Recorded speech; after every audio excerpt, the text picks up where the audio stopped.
أما بعد فأعوذ بالله السميع العليم من الشيطان الرجيم بسم الله الرحمن الرحيم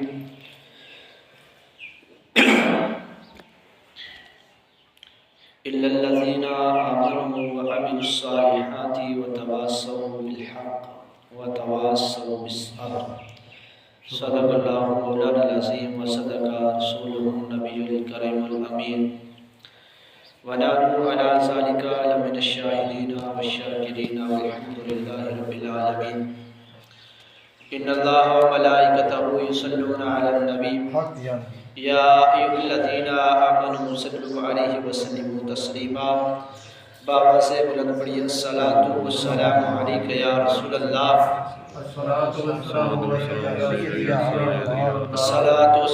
علیک یا حبیب اللہ الصلاۃ والسلام علیک یا نبی اللہ وعلی آلک واصحابک یا سیدی یا محمد رسول اللہ صلی اللہ تعالی علیہ وآلہ وسلم۔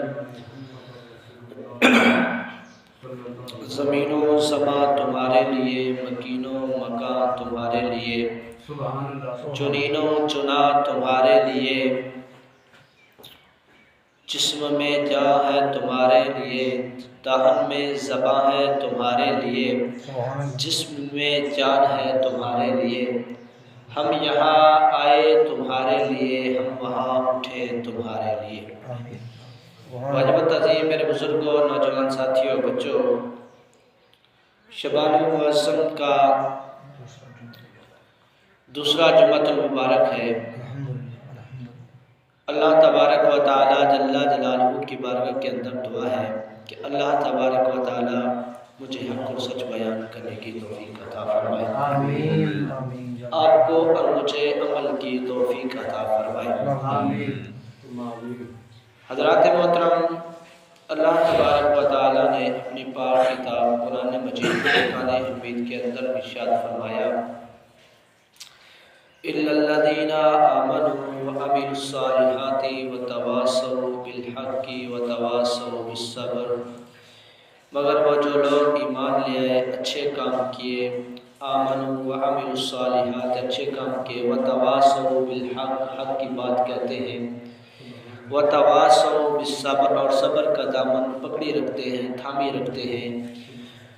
تو اللہ تبارک و تعالیٰ یا مخاطب ان لوگوں کے لیے ہے جو لوگ اللہ تبارک و تعالیٰ کی شان مبارکہ کے اندر اپنے اللہ تبارک و تعالیٰ کی رضا میں راضی ہو جاتے ہیں۔ اللہ تبارک و تعالیٰ نے ان کے لیے یہ آیات مقدسہ نازل فرمائی اور ہمیں ایک درس دیا کہ اگر کچھ بھی ہو جائے، جتنی بھی مشکلیں ہوں، صبر کا دامن کبھی نہ چھوڑنا اور حق کی بات کہنا کبھی نہ چھوڑنا۔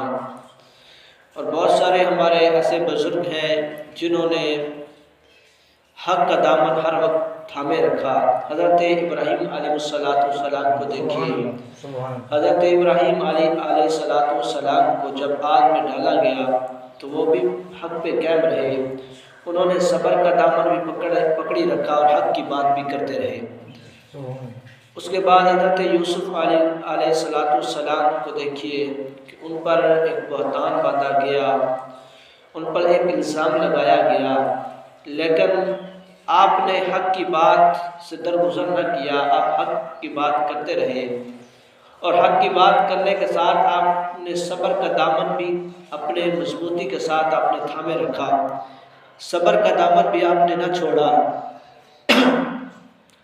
تو بدلہ اللہ تبارک و تعالیٰ نے یہ انہیں عطا فرمایا کہ اللہ تبارک و تعالیٰ نے حضرت ابراہیم علیہ السلام کو جس آگ میں ڈالا گیا، اس آگ کو اللہ تبارک و تعالیٰ نے گلزار بنا دیا۔ حضرت یوسف علیہ السلام کو اس کا بدلہ یہ ملا کہ اللہ تبارک و تعالیٰ نے مصر کا بادشاہ بنا دیا۔ اور میرے عزیزان محترم، یہ کوئی رسمی باتیں نہیں ہیں کہ ہم یہ سنیں اور پھر جیسے کہیں کہ ہم نے پچھلے سال یہ باتیں سنی تھی تو اس سال بھی وہی باتیں ہو رہی ہیں۔ ہر بات کو رسماً نہ لیا کریں، کچھ باتیں ایسی ہوتی ہیں جن پر عمل کرنا بھی ضروری ہوتا ہے۔ اللہ تبارک و تعالیٰ اپنے حبیب صلی اللہ علیہ وسلم کی امت کے لیے ہر مہینے کے اندر یا سال کے اندر کوئی نہ کوئی ایسا وسیلہ بناتا ہے تاکہ میرے محبوب کی امت میری بارگاہ میں آ کر بخشش طلب کرے، اپنے گناہوں کی معافی طلب کرے۔ تو اللہ تبارک و تعالیٰ نے ہمیں یہ جو مہینہ ماہ شعبان و معظم کا مہینہ ہے، اس کے اندر ہمیں ایک رات عطا فرمائی جسے شب برات کہتے ہیں۔ بے شک، سبحان اللہ، سبحان اللہ۔ اور میرے رسول پاک صلی اللہ علیہ وسلم نے ارشاد فرمایا، حضرت ام المؤمنین ام عائشہ صدیقہ رضی اللہ تعالی عنہ اس حدیث کی راوی ہے، وہ فرماتی ہے کہ تاجدار مدینہ صلی اللہ علیہ وسلم نے ارشاد فرمایا کہ یہ جو رات ہے، اس رات کے اندر اللہ تبارک و تعالیٰ پہلے آسمان پہ آ جاتا ہے۔ سبحان اللہ، سبحان اللہ۔ وہ 7 آسمان سدرۃ المنتہا کے اوپر اللہ تبارک و تعالیٰ کا مقام ہے، لیکن جب شب برات کی رات آتی ہے، مغرب کی نماز کے ٹائم اللہ تبارک و تعالیٰ پہلے آسمان پہ آ جاتا ہے۔ اللہ تبارک و تعالیٰ فرماتا ہے کہ ہے کوئی مانگنے والا جسے میں عطا کروں، ہے کوئی روزی مانگنے والا جسے میں رزق عطا کروں، ہے کوئی اولاد مانگنے والا جسے میں اولاد عطا فرماؤں، ہے کوئی ایسا جو اپنے گناہوں کی توبہ، اپنے گناہوں کی معافی مانگنے والا، میں اس کے گناہوں کو معاف کر دوں، ہے کوئی جو مجھ سے سوال کرے اور میں اس کا سوال کا جواب دوں، اس کی بخشش اس کی کر دوں، اس کی توبہ قبول کر لوں۔ تو رسول پاک صلی اللہ علیہ وسلم نے ارشاد فرمایا کہ یہ وہ رات ہے، یہ وہ ببرکت رات ہے جس کے اندر اللہ تبارک و تعالیٰ سب کی بخشش فرما دیتا ہے۔ سبحان اللہ۔ اور پھر میرے رسول پاک صلی اللہ علیہ وسلم نے ارشاد فرمایا، حضرت ابو ہریرہ رضی اللہ تعالیٰ عنہ سے مبارکہ کے راوی ہے، میرے رسول پاک صلی اللہ علیہ وسلم نے فرمایا کہ اللہ تبارک و تعالیٰ صرف ایک بہانہ بناتا ہے، ایک وسیلہ بناتا ہے کہ کسی نہ کسی طرح میرے محبوب کی امت میری بارگاہ میں آ کر جھک جائے اور میں معافی دے دوں۔ اب میرے رسول پاک صلی اللہ علیہ وسلم نے ہمیں یہ بھی ارشاد فرمایا، ہمیں یہ بھی مقامات، یہ بھی جگہ بتائی کہ کس جگہ دعا قبول ہوتی ہے، کس طرح بخشش، کس جگہ توبہ قبول ہوتی ہے۔ میرے رسول پاک صلی اللہ علیہ وسلم نے فرمایا کہ جو جمعہ والا دن ہے، اس میں بھی اللہ تبارک و تعالیٰ سے جو کوئی مانگے گا اللہ عطا فرمائے گا۔ سبحان اللہ، سبحان اللہ۔ پھر رسول پاک صلی اللہ علیہ وسلم نے ارشاد فرمایا کہ جو والدین ہیں، جو ماں باپ ہیں، جو دعا کریں گے اللہ قبول فرمائے گا۔ سبحان اللہ۔ پھر میرے رسول پاک صلی اللہ علیہ وسلم نے فرمایا کہ جو بیمار ہوگا، جو بیمار دعا کرے گا اللہ تبارک و تعالیٰ قبول فرمائے گا۔ سبحان اللہ۔ پھر میرے رسول پاک صلی اللہ علیہ وسلم نے ارشاد فرمایا کہ جو بندہ قرآن کے ختم کے ٹائم جب بندہ قرآن کی تکمیل کرتا ہے، دعا مانگے گا اللہ قبول فرمائے گا۔ سبحان اللہ۔ میرے رسول پاک صلی اللہ علیہ وسلم نے ارشاد فرمایا کہ جو بندہ کوئی مظلوم ہو، کسی پر ظلم ہو رہا ہو، جب وہ دعا کرے گا اللہ قبول فرمائے گا۔ اب دیکھیے میرے رسول پاک صلی اللہ علیہ وسلم نے ہمیں بتایا بھی صحیح اور یہ بھی بتایا کہ کس کس جگہ دعا قبول ہوتی ہے اور کون کون دعا مانگے اللہ قبول کرتا ہے۔ میرے رسول پاک صلی اللہ علیہ وسلم کے غلاموں کسی نے کیا خوب کہا کہ بشر ہے، بشر اپنے عیب سے بے خبر ہے تو وہ اپنی ہلاکت کی دعا کیوں کرے؟ بشر اپنے عیب سے بے خبر ہے، اپنی ہلاکت کی دعا کیوں کرے؟ تو آدھے نہ کوئی آکھے کہ او من جاوے، کوئی آکھے کہ او من جاوے تو میں تتڑی دی گل بن جاوے۔ بھئی اللہ دی بارگاہ وچ تسا آؤ تو صحیح، اللہ دی بارگاہ دے اندر جھکو تو صحیح، اللہ تبارک و تعالیٰ کیویں اپنی بارگاہ دے اندر اپنا جھکنا قبول فرماتا ہے۔ میرے رسول پاک صلی اللہ علیہ وسلم نے ارشاد فرمایا، خود میرے آقا علیہ الصلوۃ والسلام نے فرمایا کہ 3 بندے تھے سفر کر رہے تھے، 3 بندے تھے سفر کر رہے تھے۔ تو سفر کا عالم یہ تھا کہ چلتے چلتے ایک جنگل کے اندر پہنچے تو وہاں یہ کوئی آپ نے بات سنی ہوئی ہوگی، لیکن میرے رسول یہ دیکھیے کہ یہ بات بیان کون فرما رہا ہے۔ مسلم شریف کے اندر یہ حدیث مبارکہ ہے۔ میرے رسول پاک صلی اللہ علیہ وسلم نے فرمایا کہ 3 شخص سفر کر رہے تھے، ایک جنگل کے اندر طوفان نے آ لیا، طوفان شروع ہو گیا، پھر بارش شروع ہو گئی، تو اپنے بچاؤ کے لیے وہ تینوں لوگ ایک پتھر ایک غار کے اندر جاتے ہیں۔ وہ اپنا آسرا لینے کے لیے اس غار کے اندر جب جاتے ہیں، جب وہاں پہنچتے ہیں تو اندر جب پہنچتے ہیں تو اوپر سے ایک پتھر سرکتا ہے اور رسک کر اور وہ آتا ہے اس غار کا جس منہ کے طرف سے وہ گئے تھے، وہ آ کر دروازہ بند کر دیتا ہے۔ اب تینوں اندر جا کر پھنس جاتے ہیں، پریشان ہو جاتے ہیں۔ پریشانی کا عالم یہ ہوتا ہے کہ اب یہ سوچ کر بیٹھ جاتے ہیں، پریشان ہو جاتے ہیں کہ آج ہماری زندگی ختم ہو گئی، ہمارا آج بس ہم یہی مریں گے، یہی گل سڑ جائیں گے۔ پھر بیٹھے بیٹھے ان کو ایک خیال آتا ہے، ان کو ایک سوچ آتی ہے کہ اب کسی طرح اللہ کو منایا جائے، اللہ کی بارگاہ میں عرض کی جائے۔ میرے کریم آقا علیہ الصلوۃ والسلام کے غلاموں، ایک کھڑا ہوتا ہے اللہ کی بارگاہ میں، سجدہ ریز ہوتا ہے اور عرض کرتا ہے کہ مولا آپ کو تو پتہ ہے، آپ کو اس بات کی خبر ہے کہ میں چراوا ہوں، بکریاں چراتا ہوں۔ تو میں ایک دن ایسا ہوا کہ میں بکریاں لے کر گھر سے دور چلا گیا، اور میرا معمول تھا کہ میں سب سے پہلے اپنے والدین کو دودھ دیتا تھا۔ جب تک میرے والدین دودھ نہیں پیتے تھے تو میں کسی کو نہیں دیتا تھا۔ دور جانے کی وجہ سے میں گھر رات کو لیٹ آیا۔ دیر سے جب میں گھر پہنچا تو میرے والدین سو گئے تھے، اور میں ان کو دودھ پلانے کے لیے گیا تو وہ سوئے ہوئے تھے۔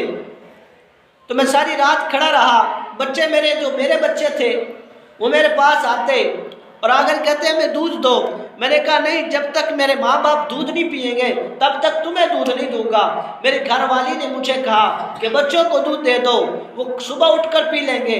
کہا کہ میں نے ان کو نہیں پلایا، لیکن مولا اگر میرا یہ عمل تیری بارگاہ کے اندر قبول ہے۔ مولا جب وہ اٹھے تھے، صبح جب اٹھے، جب انہوں نے دیکھا ان کی آنکھوں کے اندر جو پیار تھا، ان کی آنکھوں کے اندر جو محبت تھی، ان کے آنکھوں کے اندر جو اخلاص تھی، جو انہوں نے دعا دی تھی، مولا اگر میرا یہ عمل تیری بارگاہ کے اندر قبول ہے تو مولا ہمیں اس مصیبت سے نجات فرماتے ہیں کہ دعا ابھی کرنی تھی، دعا ہاتھ اوپر کیے، اللہ تبارک و تعالی نے وہ پتھر کا تھوڑا سا حصہ پیچھے کر دیا۔ سبحان اللہ۔ پتھر کا حصہ تھوڑا سا پیچھے کر دیا، آسمان نظر آنے لگا، اوپر سے روشنی آنے لگی۔ میرے کریم آقا علیہ الصلوۃ والسلام کے غلاموں، دوسرا آتا ہے، عرض کرتا ہے کہ مولا میں بے شک مجھے پتہ ہے، جیسے کہ بندے کو پتہ ہوتا ہے کہ کون سا میں نے گناہ کیا ہے، کون سا اچھا عمل کیا ہے، اسی طرح دوسرا آتا ہے، آ کر دعا کرتا ہے، مولا تمہیں پتہ ہے کہ میں امیر تھا، مال و دولت والا تھا، ایک کزن پہ میں فدا ہو گیا، نادستہ ہو گیا، اس پر دیوانہ ہو گیا۔ تو ایک وقت آیا کہ اسے پیسوں کی ضرورت تھی، جب اسے پیسوں کی ضرورت تھی تو وہ میرے پاس آئی، میں نے اسے پیسے دے دیے۔ جب میں نے اس پر اپنا قابو جما لیا تو میں غلط کاری کرنا لگا۔ جب غلط کاری کرنے لگا تو مولا اس نے مجھے ایک بات کہی، ایک جملہ کہا کہ اللہ سے ڈر جا۔ مولا میں ڈر گیا، تیری رضا کی خاطر میں ڈر گیا، میں نے اسے چھوڑ دیا۔ مولا اگر میرا یہ عمل تیری بارگاہ میں پسند ہے، تیری بارگاہ میں قبول ہو گیا ہے، مولا میں اس مصیبت سے نجات عطا فرماتے ہیں کہ پتھر اور رسک گیا، پتھر اور سائڈ پہ ہو گیا۔ پھر تیسرا آتا ہے، عرض کرتا ہے مولا تمہیں پتہ ہے کہ میں گنہگار ضرور ہوں، مولا ایک میں نے بھی عمل ایسا کیا ہے جو میرا دل چاہتا ہے کہ وہ ضرور قبول ہوا ہوگا۔ مولا میرے پاس ایک مزدور آیا تھا، اسے میں نے چاول دینے تھے، اجرت کے طور پر چاول دینے تھے، وہ اجرت میرے پاس کرتا رہا۔ جب اجرت دینے کا وقت آیا تو کسی بہانے سے، کسی وجہ سے وہ ناراض ہو کر چلا گیا۔ جب وہ چلا گیا تو کہتے ہیں کہ میں اسے ڈھونڈتا رہا، وہ مجھے نہیں ملا۔ کہا کہ جو اس کی اجرت کے چاول تھے میں نے بیچ کر گائیں خرید کر کاروبار کے اندر معاملات جو کرتا رہا۔ کچھ عرصے کے بعد وہ واپس آیا، اس نے آ کر مجھ سے اجرت مانگی، اور جب اجرت اس نے مانگی تو میں نے کہا کہ جتنی بھی گائیں کھڑی ہیں یہ لے جاؤ، یہ ساری کی ساری گائیں تیری ہیں۔ اس نے کہا کہ یہ میرے ساتھ تو مذاق کر رہا ہے، میں غریب بندہ، میں مزدور بندہ، اور یہ ساری گائے میری، یہ کیسے ہو سکتا ہے؟ اس نے کہا کہ نہیں، یہ ساری تیری ہے اور لے جا۔ اس نے کہا کہ یہ جو تیری اجرت تھی اس سے میں نے یہ کاروبار کے اندر صرف کر دیا تھا، کاروبار شروع کر لیا تھا، یہ جتنا مال اکٹھا ہوا ہے یہ سارا کا سارا تیرا ہے، تو لے جا۔ مولا اگر میرا یہ عمل تیری بارگاہ کے اندر قبول ہے تو مولا اس مصیبت سے ہمیں نجات عطا فرما۔ فرمایا کہ جب یہ بات کرنی تھی پتھر سارا کا سارا ہٹ گیا، سبحان اللہ اور سارا کا سارا پتھر ہٹ گیا اور وہ نکل کر چلے گئے۔ اب ہمیں یہاں رسول پاک صلی اللہ علیہ وسلم نے ایک درس دیا کہ اے لوگو، ہم گناہ کرتے ہیں، ہمیں یہ بھی پتہ ہے کہ ہم نے نیک عمل کون سا کیا ہے، اچھا عمل کون سا کیا ہے۔ اب دیکھیے کہ کتنی بڑی مصیبت ان کے سر پر آ پڑی، لیکن انہوں نے دعا کی، اللہ نے دعا قبول کی۔ میرے کریم آقا علیہ الصلوۃ والسلام کے غلاموں، اسی طرح میرے کریم آقا علیہ الصلوۃ والسلام کے غلاموں، بابا فرید رحمۃ اللہ علیہ فرماتے ہیں، بابا فرید رحمۃ اللہ علیہ فرماتے ہیں، وہ فرماتے ہیں کہ میں ایک نوجوان تھا، وہ بڑا عبادت گزار تھا، دن کو روزے رکھتا تھا، رات کو عبادت کرتا تھا، عبادت، قیام، رکوع، سجود، سارا دن اس کا روزے میں گزر جاتا تھا۔ تو میرے رسول پاک صلی اللہ علیہ وسلم کے غلاموں، جب اس کے مرنے کا آخری وقت قریب آیا نا، جب وہ مرنے لگا تو کیا کہتے ہیں کہ وہ شخص، وہ بندہ، وہ نوجوان اپنی والدہ کو کہتا ہے کہ اماں جان، میں نے تیرے سے 3 وعدے لینے ہیں۔ کتنے وعدے؟ 3 وعدے لینے ہیں۔ ماں نے کہا کہ بیٹا بول، کون سے وعدے ہیں؟ کہا کہ اماں جان، پہلی بات یہ ہے کہ آپ میرے ساتھ وعدہ کریں، جب میں مروں نا تو میرے گلے میں رسہ ڈال کرنا، پورے گھر میں گھسیٹنا، پورے گھر میں گھمانا، اور کہنا اونچی اونچی آواز سے کہنا کہ جو اللہ کا نافرمان ہے اس کا یہی حشر ہونا چاہیے۔ تو دوسری بات یہ کہ اماں جان، جب میں مروں تو میرا جنازہ رات کو نکالنا، کہیں ایسا نہ ہو کہ کوئی کہہ دے کہ دیکھو نا کہ اللہ کا نافرمان کا جنازہ جا رہا ہے۔ کہا کہ پھر تیسری بات اس نے کہا کہ اماں جان، جب میں مر جاؤں، مجھے دفنا کر لوگ آ جائیں تو آپ میری قبر پہ آ جانا، میری قبر پہ آ جانا۔ مجھے پتہ ہے میرے پاس کوئی عمل نہیں ہے، میرا کوئی عمل میرے پاس نہیں ہے، حالانکہ دیکھیے پوری رات عبادت میں گزار دینا، سارے دن روزہ رکھنا، پنجگانہ نمازیں ادا کرنا، لیکن اللہ سے ڈر کتنا، کہتا ہے کہ میرے پاس کوئی عمل نہیں ہے، میرے پاس کوئی ایسا اعمال نہیں ہے کہ اللہ میری بخشش کر دے۔ میرے کریم آقا علیہ الصلوۃ والسلام کے غلاموں، کہا کہ اماں جان، جب تو میری قبر پہ آ جائے گی، میری قبر پہ آ کر تو کھڑی ہو جائے گی، مجھے یقین ہے، مجھے اعتبار ہے، اللہ تبارک و تعالیٰ تیرے قدموں کے صدقے، آپ کے قدموں کے صدقے اللہ میری بخشش فرما دے گا۔ سبحان اللہ اللہ اکبر کبیرہ۔ اب نوجوان کی روح پرواز ہوتی ہے، نوجوان جب مرتا ہے، آخری وقت فوت ہو جاتا ہے، جب مرتا ہے تو اس کی والدہ رسی منگواتی ہے، رسی منگوا کے جب رسی منگواتی ہے تو اس کے گلے میں ڈالنے لگتی ہے، تو آواز آتی ہے، اے اللہ کی بندی، اب اس کے گلے میں رسی ڈالنے کی کوئی ضرورت نہیں ہے، اس کے گلے میں رسی ڈالنے کی کوئی ضرورت نہیں ہے۔ فرمایا کہ یہ اس سے میں رب راضی ہو گیا ہوں، جس سے رب راضی ہو جاتا ہے اس سے جگ راضی ہو جاتا ہے، اس سے جگ راضی ہو جاتا ہے۔ کہا کہ اب اس نوجوان کے گلے میں رسی ڈالنے کی ضرورت نہیں ہے، اس کا رات کو جنازہ نکالنے کی ضرورت نہیں ہے، اس کی قبر پہ آنے کی ضرورت نہیں ہے۔ فرمایا کہ گھر کی 4 دیواری سے بھی آواز آنے لگ گئی کہ یہ اللہ کا نیک بندہ ہے، یہ اللہ کا نیک بندہ ہے۔ میرے کریم آقا علیہ الصلوۃ والسلام کے پیارے غلاموں، اللہ تبارک و تعالیٰ نے کس طرح بندے کی نجات کا، کس طرح بندے کو گناہوں سے بچنے کا ایک طریقہ بتایا گیا۔ اسی طرح میرے کریم آقا علیہ الصلوۃ والسلام کے غلاموں، مسلم شریف کی حدیث مبارکہ ہے، مسلم شریف کی حدیث مبارکہ ہے، حدیث کے اندر آتا ہے، میرے کریم آقا علیہ الصلوۃ والسلام کے غلاموں، میرے رسول پاک صلی اللہ علیہ وسلم نے فرمایا کہ ایک شخص اپنی اولاد کو بلاتا ہے، کہتا ہے کہ میں جب مروں نا تو مجھے جلا دینا، میں جب مروں تو مجھے جلا دینا۔ لیکن آج جو شریعت ہے نا آج کے اندر ایسا کرنا بہتر نہیں ہے، لیکن اس وقت تو ایک عاجزی تھی، ایک اللہ سے ڈر تھا، لیکن علماء کرام اور ہمارے ائمہ کرام نے فرمایا کہ ایسا کرنا غلط ہے۔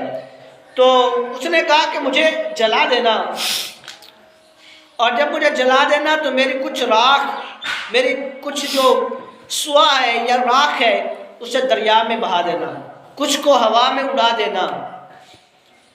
جب یہ بات بچوں نے سنی، کہا کہ بیٹا یہ میری آخری خواہش ہے، میں آپ سے وعدہ لے رہا ہوں یہ ضرور کرنا۔ جب وہ مرا تو بچوں نے آخری خواہش پوری کرنی تھی والد کی، انہوں نے جلایا۔ جب جلایا گیا کچھ راکھ دریا میں بہا دی، کچھ ہوا میں اڑا دی۔ جب اڑا دی تو میرے کریم آقا علیہ الصلوۃ والسلام کے غلاموں، اللہ تبارک و تعالی نے دریا کو حکم دیا، فرمایا کہ اس کی راکھ کو اکٹھا کرو، اس کی راکھ کو اکٹھا کر۔ دریا نے اکٹھا کیا۔ ہوا کو حکم دیا، فرمایا کہ اس کی راکھ کو اکٹھا کرو، اکٹھا ہو گئی، جمع ہو گئی۔ اللہ تبارک و تعالی نے اکٹھا جب ہو گئے، اللہ تبارک و تعالی نے حکم دیا اب یہ اکٹھا ہو گئے، فرمایا کہ جس طرح یہ انسان بنتا ہے اسی طرح انسان بنایا جائے۔ جب انسان بن گیا اللہ کی بارگاہ میں پہنچایا گیا۔ اللہ تبارک و تعالی نے پوچھا اے میرے بندے بتا تو نے یہ کیوں کیا؟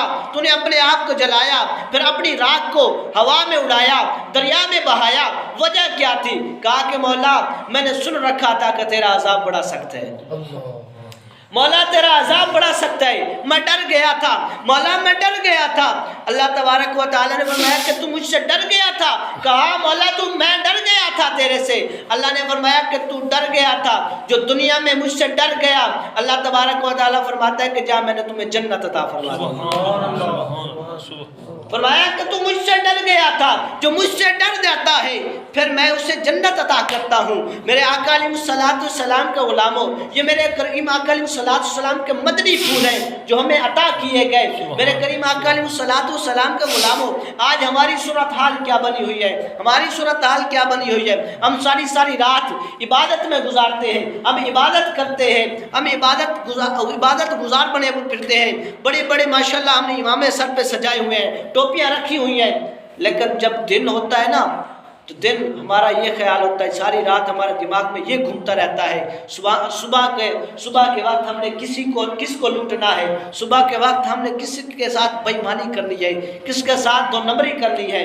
میرے کریم آقا علیہ الصلوۃ والسلام کے غلاموں، بندہ ساری رات عبادت کرے، ساری رات ریاضت کرے، دن بدن تسبیح پڑھتا رہے، اگر اس کا یہ دل صاف نہیں ہے کوئی فائدہ ہی نہیں ہے، اور عبادت کا کوئی فائدہ نہیں ہے۔ میرے کریم آقا علیہ الصلوۃ والسلام کا غلاموں، مجھے رسول پاک صلی اللہ علیہ وسلم کی حدیث مبارکہ یاد آ رہی ہے۔ میرے رسول پاک صلی اللہ علیہ وسلم کے غلاموں، الاعمال بالنیات، اعمال کا دور و مدار نیت پر ہوتا ہے۔ مشکات المصابیح کی پہلی اور دوسری حدیث مبارکہ ہے، مشکات المصابیح کی دوسری حدیث مبارکہ ہے، اس کے اندر آتا ہے الاعمال بالنیات، یہ ایک پورا باب ترتیب دیا گیا ہے۔ اس کے اندر آتا ہے کہ بندے کی جو نیت ہوگی وہی مراد ہوگی۔ شاید آپ نے پہلے یہ سنی ہوگی، لیکن یہ ضروری ہے کیونکہ شب برات کا منگل والے دن، منگل والی رات شب برات ہے، تو یہ چیزیں ضروری تھی۔ تو میرے کریم آقا علیہ الصلوۃ والسلام کا غلاموں، حضور کریم صلی اللہ علیہ وسلم نے ارشاد فرمایا الاعمال بالنیات، اعمال کا دار و مدار نیت پر ہے۔ میرے کریم آقا علیہ الصلوۃ والسلام نے فرمایا قیامت والے دن اللہ کی بارگاہ میں 3 لوگوں کو پیش کیا جائے گا، ایک شہید ہوگا، ایک قاری قرآن ہوگا، ایک سخی ہوگا۔ جب اللہ کی بارگاہ میں لایا جائیں گے تو سب سے پہلے جو شہید ہوگا اسے پیش کیا جائے گا، جو جہاد کر کے گیا ہوگا۔ جب پیش کیا جائے گا تو اللہ تبارک و تعالیٰ اس سے سوال کرے گا، اللہ تبارک و تعالیٰ پوچھے گا میں نے تمہیں قوت دی، تمہیں بہادری دی، تمہیں ایک منصب پر بٹھایا، تمہیں بہت کچھ دیا، بتا تو نے میرے لیے کیا کیا، تو نے میرے لیے کیا کیا؟ وہ عرض کرے گا کہ مولا میں تیری خاطر، تیری رضا کی خاطر میں جہاد میں گیا، میں دشمنوں سے لڑا، لوگوں سے لڑتا رہا، جھگڑتا رہا، لوگوں کو واصل جہنم کرتا رہا، اور لوگوں سے لڑتا میں قتل ہو گیا، میں شہید ہو گیا۔ مولا میں نے جو کیا تیری رضا کی خاطر کیا۔ اللہ تبارک و تعالیٰ فرمائے گا نہیں، تو جھوٹ بول رہا ہے، تو نے تو اس لیے یہ کیا تھا، یہ سب کچھ اس لیے کیا تھا کہ لوگ تمہیں شہید کہیں، لوگ تمہیں بہادر کہیں، لوگ تمہیں جرأت مند کہیں۔ فرمایا کہ تمہیں دنیا میں کیا دیا گیا؟ فرمایا دنیا میں تمہیں کیا دیا گیا؟ اللہ تبارک و تعالیٰ حکم دے گا، فرمائے گا کہ اسے منہ کے بل گھسیٹ کر دوزخ میں ڈال دو۔ اب دیکھیے اتنی جرأت کے ساتھ لڑا، اتنی بہادری کے ساتھ لڑا، لیکن یہ دل صاف نہیں تھا۔ یہ دل کے اندر یہ تھا کہ لوگ مجھے بہادر کہیں، مجھے جرأت مند کہیں، مجھے لوگ شہید کہیں۔ اگر دل کے اندر صرف اللہ سے ملنے کی تمنا ہوتی، اللہ سے ملنے کی آرزو ہوتی، تو اللہ تبارک و تعالیٰ اسے دنیا میں بھی انعام عطا فرماتا، آخرت میں انعام عطا فرماتا۔ پھر اللہ کی بارگاہ میں حافظ قرآن کو لایا جائے گا، قاری قرآن کو لایا جائے گا۔ جب قاری قرآن کو لایا جائے گا، اللہ تبارک و تعالیٰ فرمائے گا میں نے تمہیں آواز دی، تو وعظ و نصیحت کرتا تھا، تو لوگوں کو بتاتا تھا، لوگوں کے سامنے تو بڑی سریں لگاتا تھا۔ فرمایا کتنا کچھ میں نے تمہیں دیا، تمہیں ایک منصب پہ بٹھایا، تمہیں عزت دی، تمہیں ایک مقام دیا، تو نے میرے لیے کیا کیا؟ عرض کرے گا مولا میں نے تیرے لیے، تیری رضا کی خاطر میں نے بچوں کو تعلیم پڑھائی، میں قرآن پڑھتا رہا، پڑھاتا رہا۔ اللہ تبارک و تعالیٰ فرمائے گا نہیں، تو آوازیں، تو وعظ و نصیحت اس لیے کیا کرتا تھا کہ لوگ تمہیں قاری کہیں، بہت بڑا عالم، بہت بڑا مفکر کہیں، بہت آواز والا کہیں، بہت سریلی آواز والا کہیں۔ اگر تم میری رضا کے لیے کرتا تو تمہیں میں یہاں بھی انعام عطا فرماتا۔ میرے کریم آقا علیہ الصلوۃ والسلام کے پیارے غلاموں، جب یہ بات ہوئی نا تو میرے کریم آقا علیہ الصلوۃ والسلام کے غلاموں، اللہ فرمائے گا اس سے بھی منہ کے بل گھسیٹ کر دوزخ میں ڈال دو۔ اب دیکھیے حافظ قرآن ہو، اور حافظ قرآن آپ کے ذہن میں یہ بھی ہونا چاہیے کہ جو حافظ قرآن ہے جس کے سینے کے اندر قرآن ہوتا ہے، اللہ تبارک و تعالیٰ اسے آگ میں نہیں ڈالے گا۔ لیکن جو بندہ صحیح معنی قرآن کو یاد کرے گا، قرآن کے ساتھ صحیح تعلق جوڑے گا، اس لیے نہیں کہ لوگوں کے سامنے اپنی بھوت بنانے کے لیے، اپنے آپ کو بہت کچھ ثابت کرنے کے لیے کرے تو وہ ریاکاری میں آ جائے گا۔ جب بندہ ریاکاری کرے گا اللہ اس کا اجر نہیں عطا فرمائے گا۔ میرے کریم آقا علیہ الصلوۃ والسلام کا غلاموں، اللہ فرمائے گا اس سے منہ کے بل گھسیٹو اور جہنم میں ڈال دو، اور جہنم میں ایسے ویسے نہیں، جہنم کے نچلے طبقے میں ڈالو، سب سے نیچے سے ڈالو۔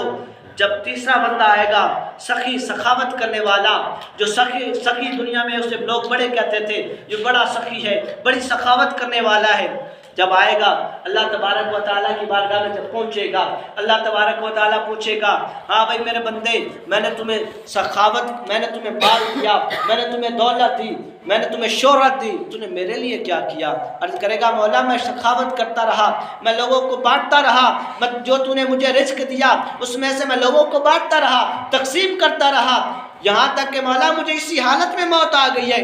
اللہ تبارک و تعالیٰ فرمائے گا نہیں، تو لوگوں کو اس لیے بانٹتا رہا کہ لوگ تمہیں سخی کہیں، سخاوت کرنے والا کہیں۔ فرمایا کہ دنیا میں تمہیں کیا دیا گیا؟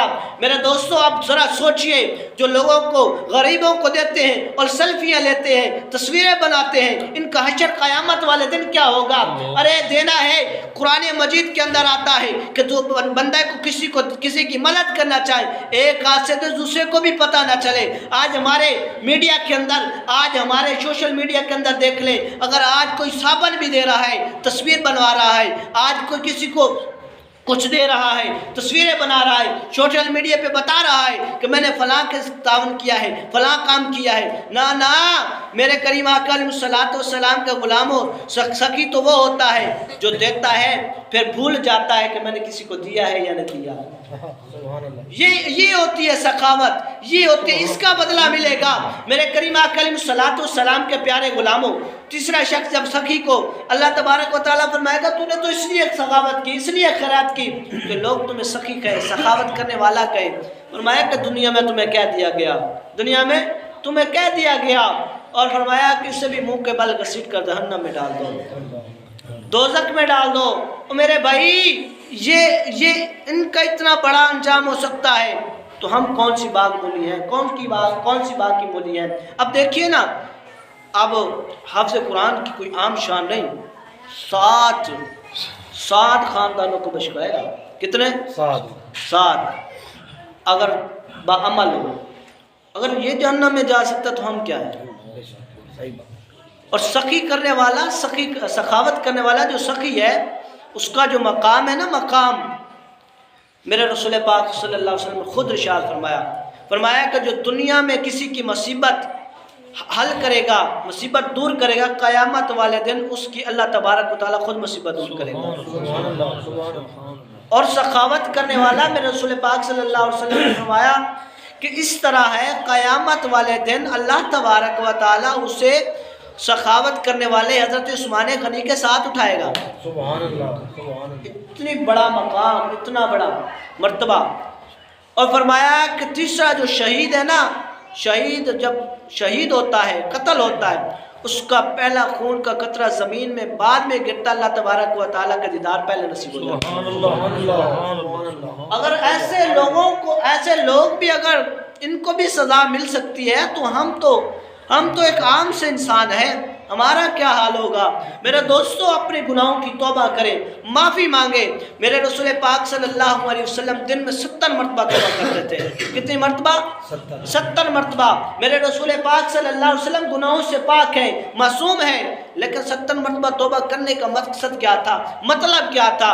یہ ہمیں درس دیا کہ اے میری امتیوں، اگر گناہ ہو جائے نا، ڈھیٹ نہیں بننا، اس پر رت نہیں جانا۔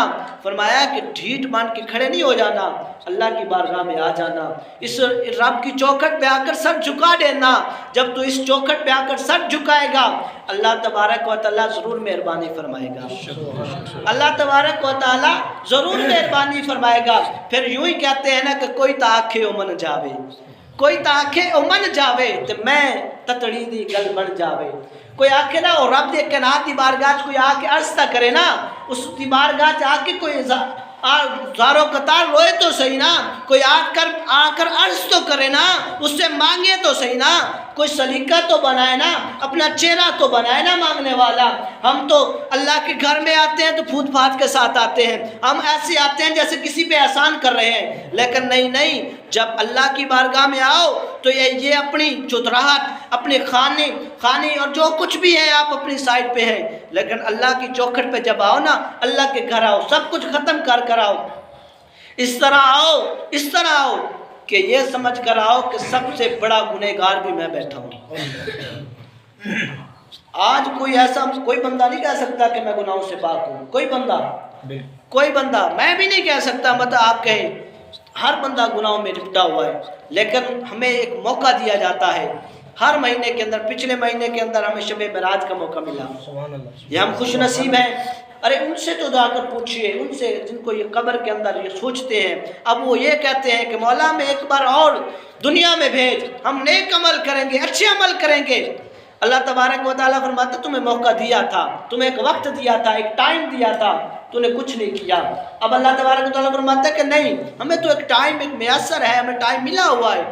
تو میرے دوستو، شب معراج کی رات الحمدللہ ہمارے جامعہ کے اندر پروگرام ہوا، بہت خوبصورت پروگرام ہوا۔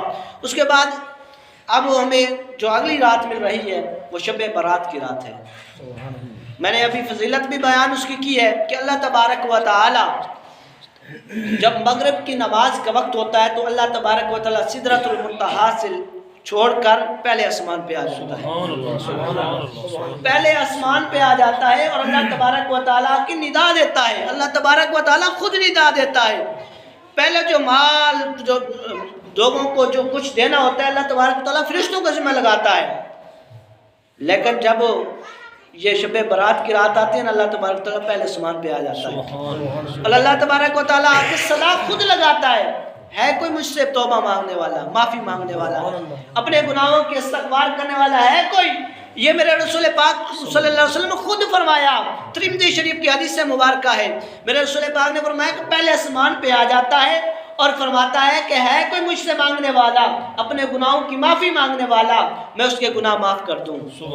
ہے کوئی روزی مانگنے والا جس سے میں رزق عطا کروں، ہے کوئی اولاد مانگنے والا جس سے میں اولاد عطا کروں۔ اسی طرح فرمایا ہے کوئی اپنے گناہوں کے استغفار کرنے والا، میں گناہ معاف کر دوں۔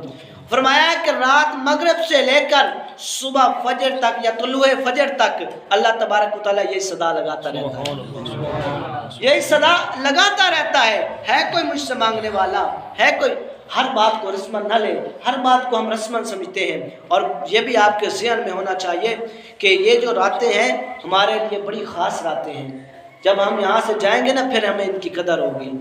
اب دیکھیے نا، پچھلے سال ہمارے ساتھ جو تھے اس سال ہمارے ساتھ نہیں ہے۔ کتنے سارے ایسے لوگ ہیں، کتنے سارے ایسے نوجوان، رات میں سوشل میڈیا پہ پڑھ رہا تھا کہ ایک نوجوان تھا، اس کی ایک رات برات تھی، ولیمے والے دن وہ فوت ہو گیا۔ یہ زندگی ایک مختصر سا حصہ ہے ہمارے پاس، ہم نے یہ جو عارضی زندگی ہے نا، اس کے لیے ہم بڑا کچھ کرتے ہیں، مکان بنانا، اس کے بعد پیسے اکٹھے کرنا، جس مستقبل کے لیے ہم کوشش کر رہے ہیں، پتہ نہیں ہم اس میں ہوں یا نہ ہوں، لیکن جو ہماری اصل منزل ہے، جو ہمارا اصل گھر ہے، اس کے لیے ہم کیا کر رہے ہیں؟ اس کے لیے ہم کچھ بھی نہیں کر رہے، کچھ بھی نہیں کر رہے۔ اب دیکھیے کہ ہم کاروبار کرتے ہیں نا، دن رات کاروبار میں لگے رہتے ہیں، اسے آگے بڑھانے کی کوشش کرتے ہیں۔ کبھی ہم نے یہ بھی سوچا ہے کہ ہم اپنی آخرت کے لیے بھی کوئی تیاری کر لیں، ہم قبر کے لیے بھی کوئی تیاری کر لیں؟ ہماری مسجدیں بالکل خالی ہیں، بالکل خالی ہیں۔ اگر سینمے گھر میں چلے جائیں وہ بھرے پڑے ہیں۔ اس کے بعد کوئی اور ہمارے یہ شادیوں کے اندر ماحول ہوتا ہے، شادیوں کے اندر جو جاگے ہوتے ہیں، یہ بھی آپ سب کے سامنے ہے، کوئی آپ سے چھپی روپی بات نہیں ہے، سب کے سامنے ہے۔ ساری رات وہ ڈیک چلانا، ساری رات خود کی بھی نیند خراب کرنا، دوسروں کی نیندیں خراب کرنا، یہ ہمارے سامنے ہے سب کچھ۔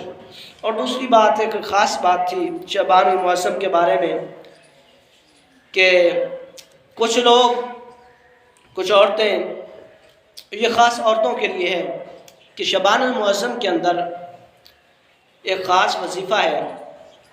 وظیفہ یہ ہے کہ وہ گھر کے اندر جب صفائی کرنے لگے تو اعوذ باللہ من الشیطان الرجیم ضرور پڑھے، اعوذ باللہ من الشیطان الرجیم ضرور پڑھے، اور 3 مرتبہ سورۃ اخلاص ضرور پڑھے۔ سورۃ اخلاص یہ ہے کہ قل هو اللہ احد اللہ الصمد لم یلد ولم یولد ولم یکن لہ کفوا احد، 3 مرتبہ یہ پڑھے اور گھر کے اندر برکتیں ہوگی۔ اور جو ہماری گھر کے اندر جو سب سے زیادہ شعبان المعظم کے اندر غلطیاں ہو جاتی ہیں وہ یہ ہوتی ہیں کہ عصر کے بعد جھاڑو دینا۔ ویسے بھی عصر کے بعد گھر میں جھاڑو نہیں دینا چاہیے۔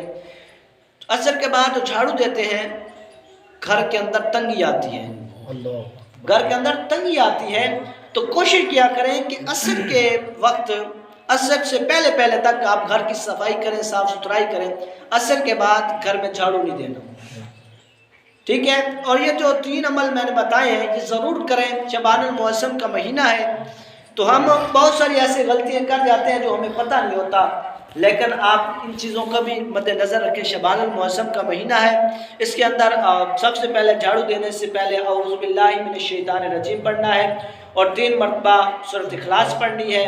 انشاءاللہ العزیز اللہ تبارک و تعالیٰ اپنے حبیب کے صدقے ہمارے گھروں میں رحمت نازل فرمائے۔ یہ مسئلہ شب برادرات کو اکثر